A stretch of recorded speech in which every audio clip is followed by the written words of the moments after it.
You're listening to Hockey Talk on the Rock. Alright, stop! With Laura and Keith. It's interesting. So let's back up a second. He played absolutely out of his mind. It made no sense to me. And now, here are your hosts. Alright, we're back for Hockey Talk on the Rock. Back and ready to get at it. Yep. Got a pretty fun little episode planned here. Yeah, we're going to do a little mock draft of round one for the upcoming entry draft on Tuesday. Yep. Myself, I'm confident to predict the top 10 to 15, but I'm going to play along. I think you feel a little bit more confident. I've done quite a lot of research over the past 2 weeks on the first round, but that being said, I feel like once you get to the 20 range, 20 to 30, people usually start going way off the board. And I think this year, because it's meant to be quite a deep draft, we're going to see that. So I did try to kind of look around, and I just kind of randomly picked players at one point. Okay. But there were people that I'd been kind of familiar with, either from the dub or just hearing their names here or there. So, yeah, like, again, the first round I feel pretty confident with, but I'm also pretty confident I'm going to get most of them wrong. There so you go. Well, we're not on a good start with our goalies, so we'll get to that later. But, yeah, why not start it off, and then we'll move on with a couple other small topics after the mock draft and see how it goes. Sounds good. Leading it off. Alrighty, so with the first overall pick, I'm pretty confident that the New York Rangers are going to select Alexis Lafreniere. I've also got Lafreniere, so I think we just move past that one pretty quick. I just That's put Obvi beside it. So yeah, there you go. I put consensus number one. Yeah. Okay, number 2, LA. I'm guessing we're going to disagree here. We will. I've got LA picking Byfield.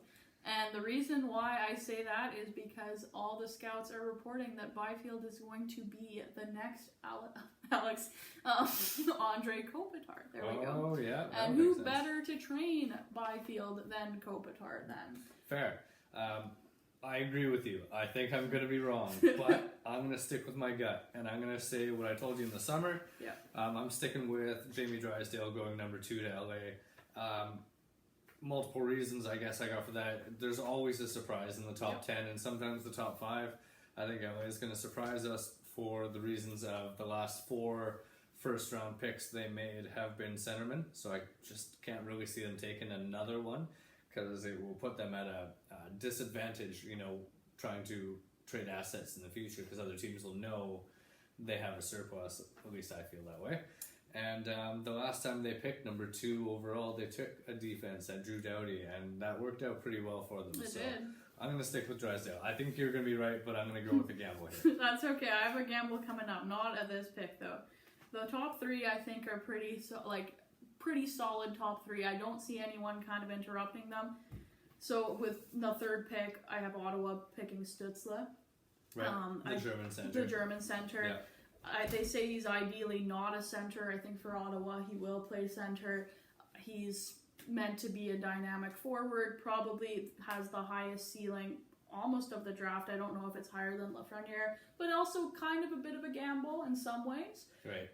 But yeah, he's going to kind of solidify that top 6 for Ottawa there. Okay, well, with Ottawa, I got Byfield, obviously, Yeah. because I got, consensus number 2. They need a centerman, so he's just going to fall to Ottawa in my mock draft. There you go. That makes sense. Yep. So 4 is where I have my surprise, and it's because it is Stevie Y with Detroit, and he always likes to throw a kind of curveball.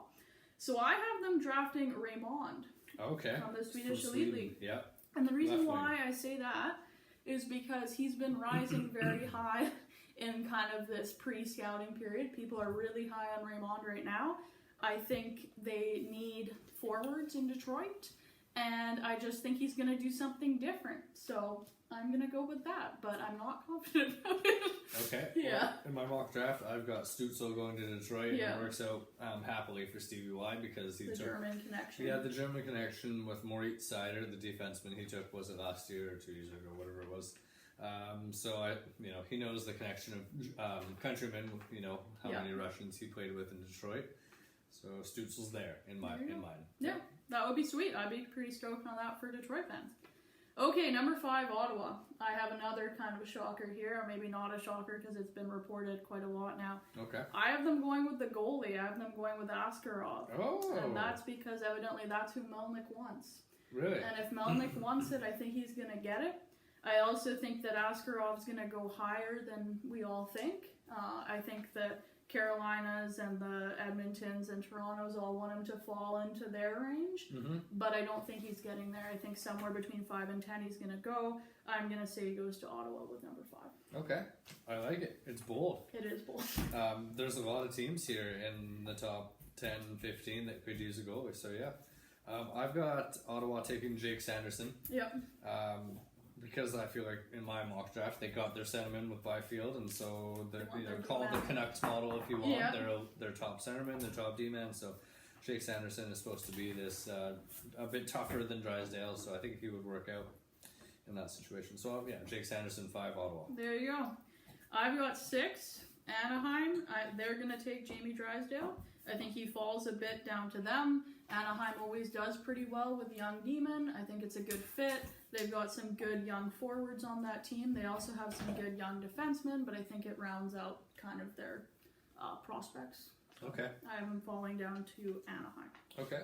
I've got Lucas Raymond going to Anaheim. They've got a couple centermen there from the last couple of years. And I think they could use some wingers, so I think he's not going to fall much further than 6. Like you said, he's up and coming. Yep. Alrighty, 7, New Jersey. I have them taking Jake Sanderson, kind of for the same reason you just talked about with Anaheim. They've drafted 2 centers recently. They've got some kind of up-and-coming forwards in that group, but they don't have much on the way of young defensemen, so I think they're going to go for a defenseman, and I think they'll take Jake Sanderson, who's the best available after Drysdale. Okay, I've got New Jersey going with Marco Rossi. Yeah. Another centerman to follow up the other couple. Yeah, that makes sense. Yeah. Centers are important. I have that written down a lot of times in this mock draft. I say we always underestimate how much GMs like centers. It's true, and there's a lot of centermen that are supposed to be good in this draft. That's true. And from what I was reading, Rossi's supposed to be a pretty good little player. Yep. So 7, 7, Rossi. Awesome. So 8 is Buffalo, and I have them taking Cole Perfetti, who is a center. And I say he's going to be the ideal number 2 center for Eichel. Not Middlestat. Not Middlestat. Okay. Yeah. So because of the Eichel Middlestat thing, I've got Buffalo going with Holtz from the Swedish Elite League. Right winger, I think he would be a compliment to Eichel or Middlestat in the future. But yeah, I went with the right winger, Holtz from Sweden. That makes sense too. Yep. Alright, 9, Minnesota. I have them taking Marco Rossi. I say elite skill to a team that is lacking skill. And like you said, he's a center. They need centers in Minnesota, as we see. And getting rid of all their centers right now. So he's a good center prospect for the future. Yeah, I went along with the same logic, but for Cole Perfetti, he could be winger, could be center type guy. I think they would want to use him as a center. Yeah, that makes sense. Alrighty, number 10, Winnipeg, or should I say Winnipeg. I have them taking Lundell from Finland. Okay. He is a center. He would be a good number 2 center for that team, which is something that they need, and they're lacking center depth in their organization, so I say they go with him. Okay, I've got them going with Gould or Gooley. Gooley, yeah. He's defense. He's rated pretty high, and I don't know. I didn't know really why, other than they've lost a lot of defense in the last year or two, so I just figured they'd probably be looking for more. Yeah, that makes sense too. Alright, 11, Nashville. I have them taking Jack Quinn, who's meant to be the best goal scorer in the draft. Nashville always needs goal scorers. This year's Cole Caulfield. Yeah. Yeah, okay, so the goalie finally pops up for me. Yeah. Nashville, I got surprising the other teams behind them. Yeah. I'm taking Askarov. I feel like maybe Nashville sees Renee coming out and maybe doesn't fully believe in Soros, so they might surprise us. That's what I'm going with. I see it there too. Again, there's a bunch of teams that you could see taking the goalie. Yeah, Minnesota could have been one too, I was thinking. I've even heard New Jersey, which doesn't make much sense with Blackwood, but I think there's going to be some team that surprises us with that goalie. The Rangers, right? Yeah. Georgiev and Shesterkin, they took close together, and that's working out nicely. So it's true. Alrighty, so we're at Florida. Number 12. I have them taking Seth Jarvis. And I put here, teams always need center depth, and I think he's probably the best player available. So I'm saying they're going to go with Jarvis. I started to really run out of logic here already. It's all good. But I had Jarvis as a right winger. I didn't know he was a centerman. Maybe he is. I might have messed that up. Maybe. I could be wrong too. I don't know. Florida, Snyder. I said need defense, question mark. Yeah. And Snyder is what I went with. There you go. Yep. Alrighty, Carolina. I have them taking Alexander Holtz. I say he's a winger to fit into one of their top two lines, and they're doing well really in every position, so this pick is almost like a bonus pick. They have good young players, but I feel like a winger is useful for them in that top six. Yeah, I didn't really know what to do with Carolina. I had them taking Andon Lundell because he was the best player available. I felt in mine still. Yep. Even though he's a centerman, it doesn't hurt to have centerman. There you go. Yep. Alrighty, 14 Edmonton. I have them taking Dawson Mercer. That's a center that can and probably will play the wing for Edmonton. They need to bolster that top six, obviously, but so there's more players than just McDavid and Draisaitl and RNH. So they'll take a forward, and that's who I say they're going to take. I tried to convince myself that people like Yamamoto and Puljujarvi are going to work out, so I had them taking a D, and I got Barron. Yep. Question mark. Alrighty, Toronto. I have them taking Braden Schneider, and that's because everyone that I've heard or talk about the draft all wants Toronto to take this Schneider kid. Okay. And so I think it's going to happen for some reason, but because everyone's saying that it's going to happen, I want to pick them to take somewhere else, but no one else really made sense to me for Toronto, so I'm saying it's going to work out like they're saying. All right, I went with Quinn. Okay, saying they need wingers because they got Sandin and Liljegren or whatever coming up on D. So I don't know. Wingers, Quinn, I don't know. Yeah. We'll see. Alrighty, Montreal at 16. I have them taking Amirov, the Russian. Montreal seems to like drafting Russians recently. They like Russian players. And he can score goals, and that's something that Montreal needs. So I got Jarvis as a winger going to Montreal because that's what I thought they were looking for was wingers. If he's a center, I'm way off on that one, but that's where I got Jarvis. 16. There you go. Yeah. Chicago, I've got them taking Dylan Holloway. He's a center. He'll bolster up that top six. Yeah. I'm close on that one. But I got Poirier. Okay. The defense, and I get defense. I don't know. I did think about Chicago taking a D-man, but I couldn't think of who they'd take there, so then I just went with this Holloway kid. Yeah. Alrighty, so New Jersey's second pick. I have them going for a bit of a gamble here. I think they're going to take Hendrix Lapierre. He's had some history of concussions. But I think because New Jersey has 3 picks in the top first round, they can take a gamble on a player like him, and if he's okay, he'll be good. I didn't consider that. He's close for me too, but I got them with Mercer. Okay. Same thing you said earlier, he can play the wing and they need offense, so best player available type thing. Alrighty, then we're going 19 to Calgary. I have them taking Caden Gooley. And I say he's a big physical D-man, and it seems like the type of player that Calgary fans will like. So I think that that's where he's going to go. Okay. Best player available logic. I got Holloway going to Calgary. If he's a centerman, rumors Monahan might be going. Yeah. Maybe they need centerman, question mark. Moving on. Alrighty, so for number 20, it's New Jersey again, coming right back up. And I have them taking Jacob Perreault, and that would be a winger to play with all their young forwards. So centers. So there you go.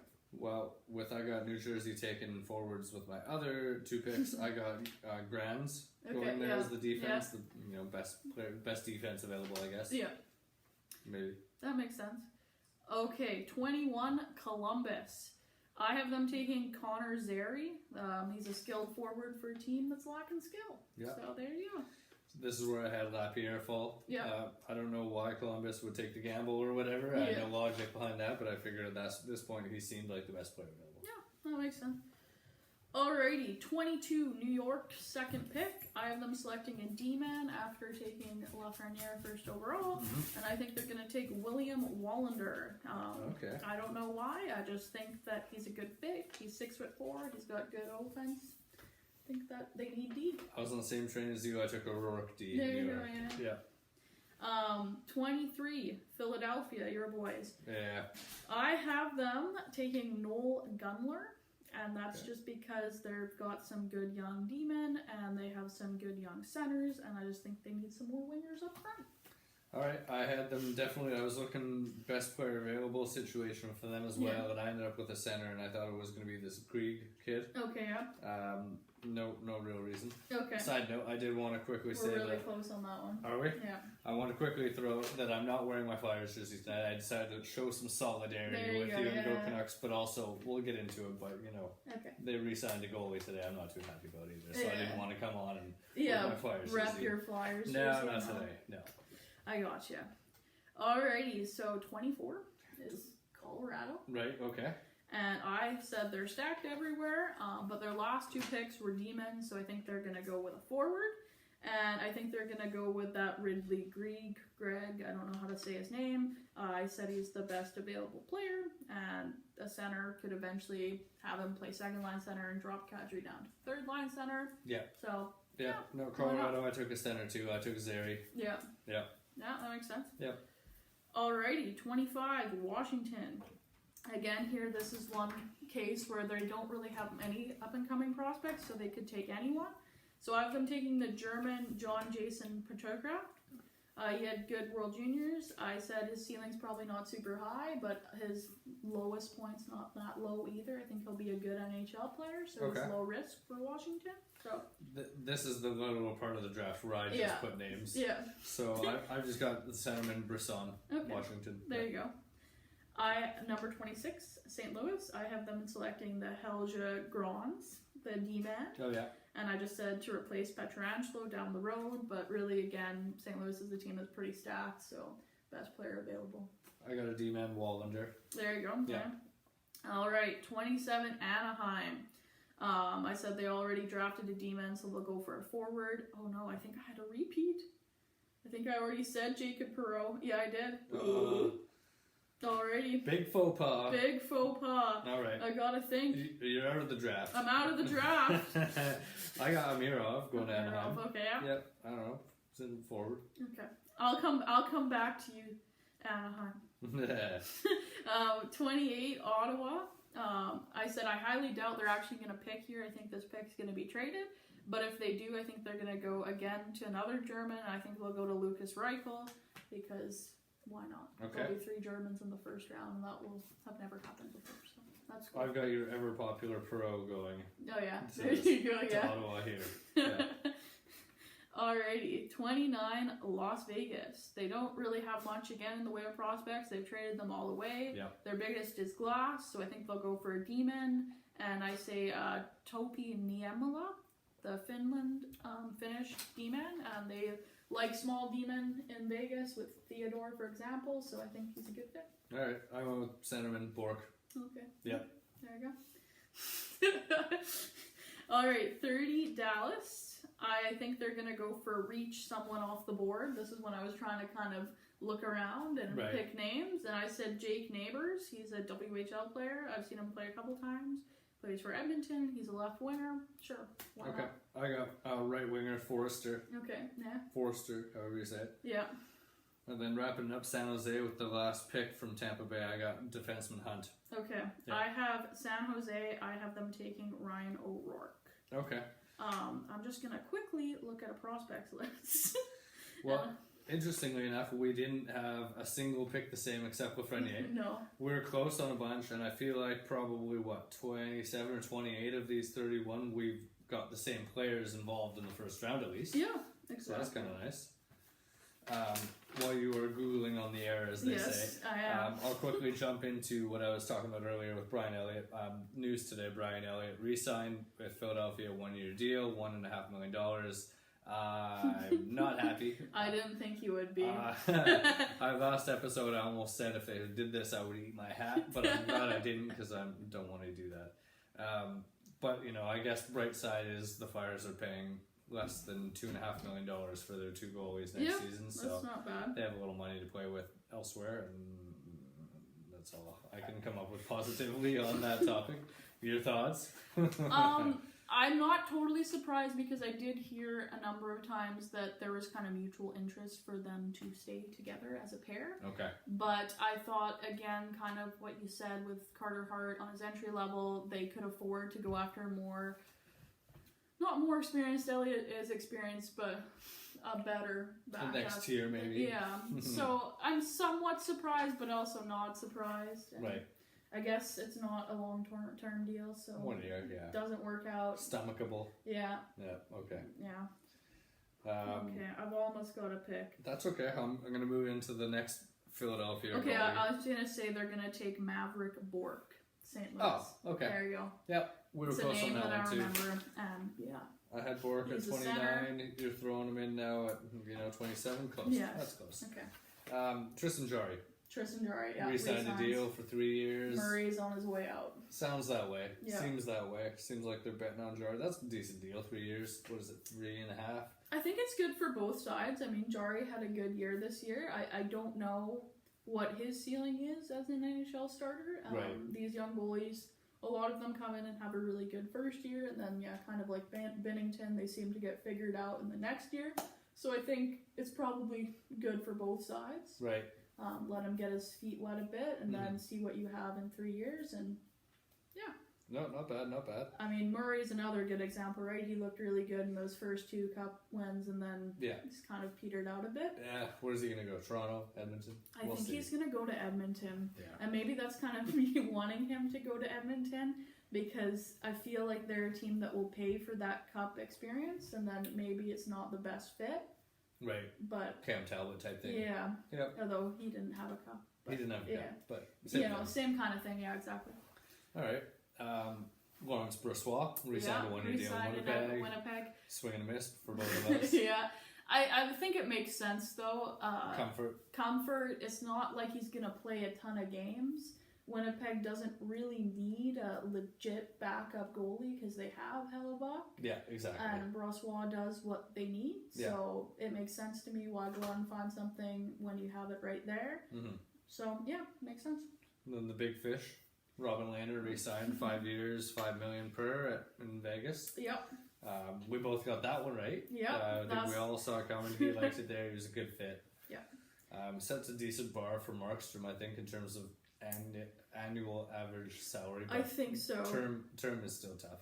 I think the Canucks aren't going to want to go more than probably 2 years with Markstrom, maybe 3, but it's tough to say, and I think if you're going to go shorter, then they're going to have to give him more money, but I don't know how much more than 5 the Canucks are willing to give, so I think it will come down to Markstrom either taking a discount to stay in Vancouver or trying to get that money on the open market, and maybe he does get a 5x5 with a different team. Yeah, maybe. Something similar to Leonard, but I don't think he'll get that exact contract from Vancouver.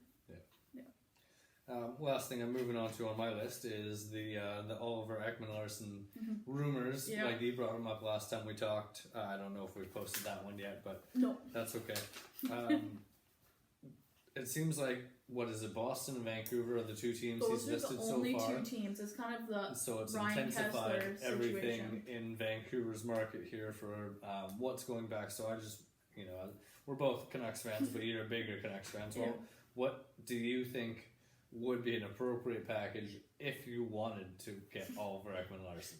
Okay, well that's kind of a difficult question because I don't think you can overpay or maybe even pay the right price for Ekman Larson. Knowing that they don't have that leverage? Contract. Yeah, and because they don't really have any leverage. It's really what Boston's willing to offer. Or and I think Vancouver, Boston's probably going to offer Jake DeBrusk maybe a first-round pick for next year, and then they have to send back some money. So I don't know who it would be on Boston. Maybe David Backes, right?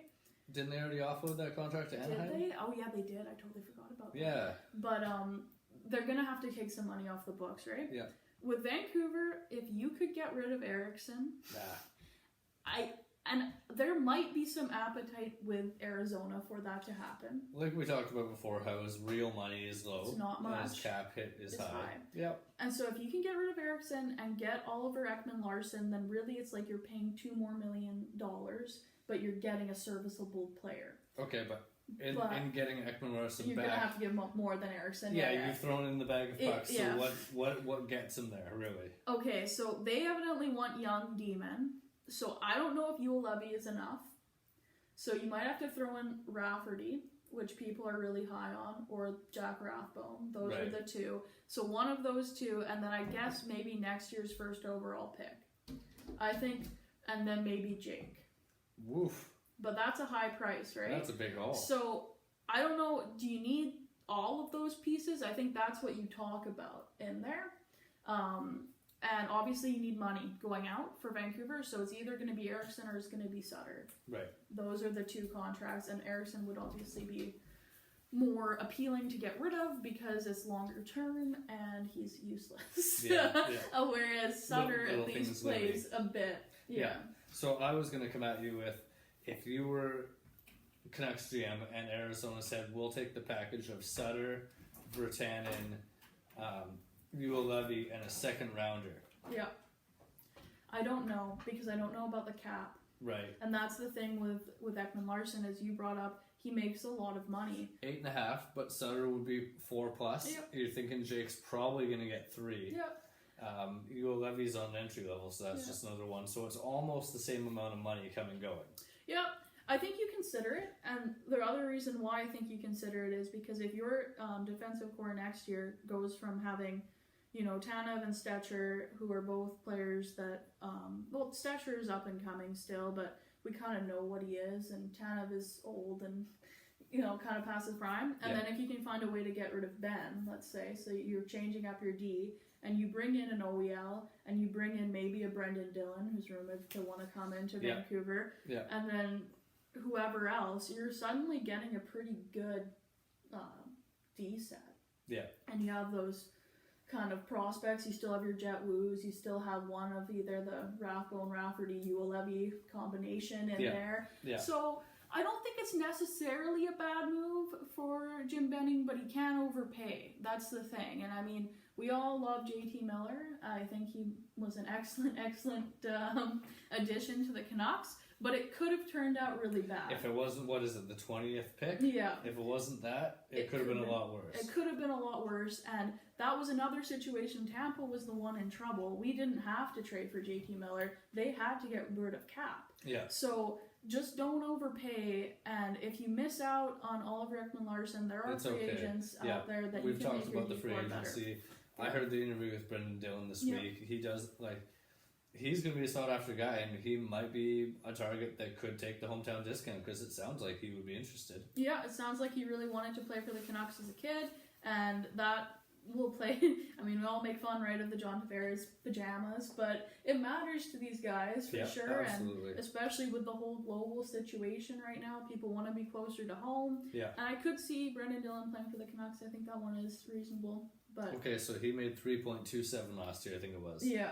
If the Canucks went 4x4, would you be okay with that deal? I'd be okay with it. Okay. But again, there's a lot of money going out to these guys like Myers, and that was another player that they talked about trading to Arizona instead of Louis. But I think Myers, again, he's not as useless as Louis. If you could get rid of Louis, then... Well, they both make $6 million, is that right? Myers makes $5 million. Okay. Yeah. So for the money they make, Myers is more worth his value. Yeah. Right. I'm not saying that he's worth it, but... No, exactly. Neither of them are worth it comparatively, right? But he makes money. He does some stuff that's good. I don't hate Tyler Myers. I mean, I don't hate Louis Eriksson either, but I'd rather he not be a Canuck, if that makes sense. Anyway, yeah. Well, after my little rundown, I just want to throw there that last episode when we talked about our goalie carousel, you put together a nice little table with our predictions. So I think if anyone wants to refer back to our predictions, maybe we'll post up the table. Yep, so we can just quickly see what we said. And so far, I think we're both 1 for 3. Yeah, sounds like it. So we're batting at a decent percentage compared to what we thought we'd be doing. So yeah. Moving on from that, did you have any other pop-up stories? I think you kind of covered everything that I wanted to talk about. There might have been something else with trade rumors. Oh yeah, just one last thing. Yeah. It's again with Virtanen. I know it's been talked to death. But if Ottawa offered you that 28th overall pick for Virtanen. Oh, heartbeat. Yeah. Oh, yeah. Because evidently they don't want to sell. They want to do a hockey trade, is what Jim Banning said. So I guess they want an NHL player back. Right. But I think that would be fair. And you never know with those late round picks what you're really getting. So yeah, no, I mean I understand he was the 6th overall pick 6 years ago or whatever it was, but I'm at the point where if they could get a 2nd round pick for him, I'd be jumping up and down. So yeah, the 28th I would do it. Yeah, like I said, in a heartbeat. I think so.